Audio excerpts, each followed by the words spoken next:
High in the great mountains of Nepal, there was a small village. This village was named Gandruk. The clouds often floated around it like soft white sheep. The houses were made of stone. They had strong wooden roofs. Colourful prayer flags fluttered in the wind. They sent good wishes across the valleys. The air was fresh and clean. From the village you could see the giant snow-covered peaks. These mountains were called Annapurna and Machapuchari. They looked like sleeping giants under the blue sky. The people of Gandruk were simple and kind. They worked hard in their terraced fields. These fields looked like green steppes on the mountainside. They grew millet, corn, and potatoes. The children played happily. They ran along the narrow stone paths of the village. Their laughter echoed in the clear mountain air. Cows and goats grazed peacefully on the green slopes. Life moved slowly here. It followed the rhythm of the seasons, from sunny summers to snowy winters. Everyone knew each other in Gandruk. They helped each other always. In the mornings, the sun would peek over the tall mountains. It painted the sky with colors of orange and pink. The villagers would wake up early. The men would go to the fields. The women would start cooking. They made delicious food like dal bad. This was a meal of rice and lentils. The smell of cooking fires would mix with the fresh mountain air. It was a peaceful place. The sounds were of birds singing and water flowing in small streams.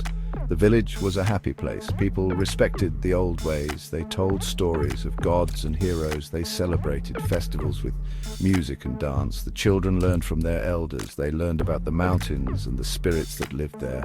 They learned to be strong and kind. Community was very important. If one family had a problem, all the villagers would come to help. This made their village strong. It made their hearts warm.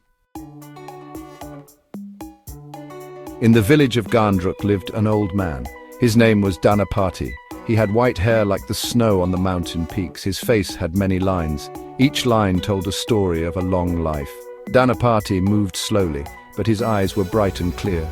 He saw many things that young people missed. He always thought before he spoke. His voice was calm and gentle. He sat often under a big peepal tree.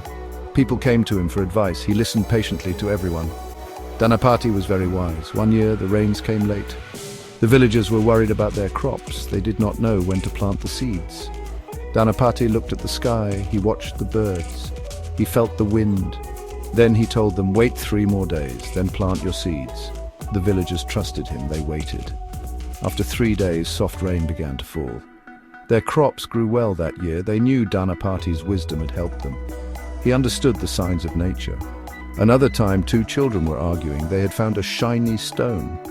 Both children wanted it. They were shouting and about to cry. Dhanapati saw them. He called them over. He looked at the stone. He said, "This stone is beautiful. It is beautiful because it is one. If you break it, it will not be beautiful." He suggested they share it. One day you keep it, the next day your friend keeps it. The children agreed. They learned to share.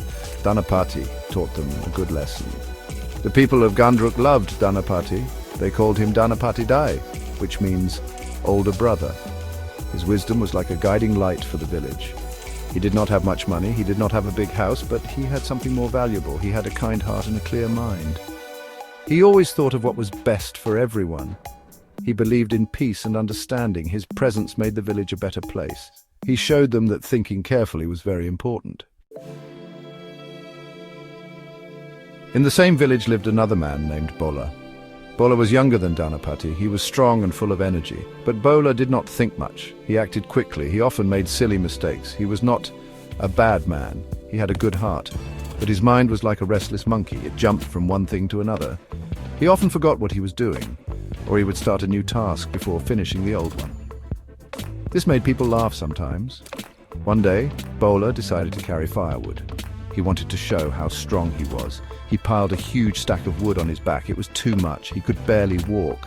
He took a few steps. Then he tripped over a small stone. All the firewood fell down. It scattered everywhere. Bola sat on the ground and scratched his head.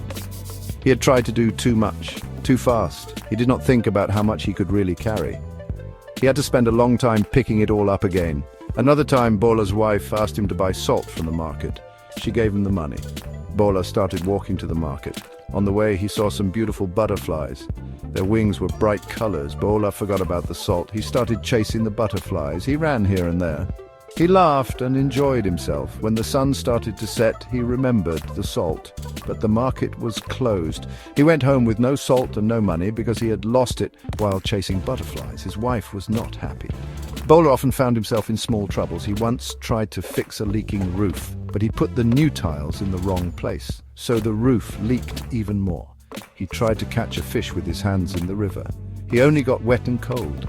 The villagers liked Bola because he was cheerful. He always had a smile, but they knew not to ask him for important tasks. They knew Bola meant well, but his foolish actions often led to more work or funny situations. He did not learn easily from his mistakes. One afternoon, a little girl named Maya came crying. Her small white goat was lost. The goat was her best friend.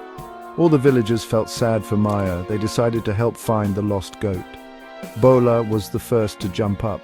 "I will find it," he shouted. He ran off towards the forest. He shouted the goat's name very loudly. He ran this way and that way. He looked under big bushes. He peered behind rocks, but he did not think where a goat might actually go. Bola ran up a hill, then he ran down the hill. He scared some birds. He almost fell into a stream. He was making a lot of noise.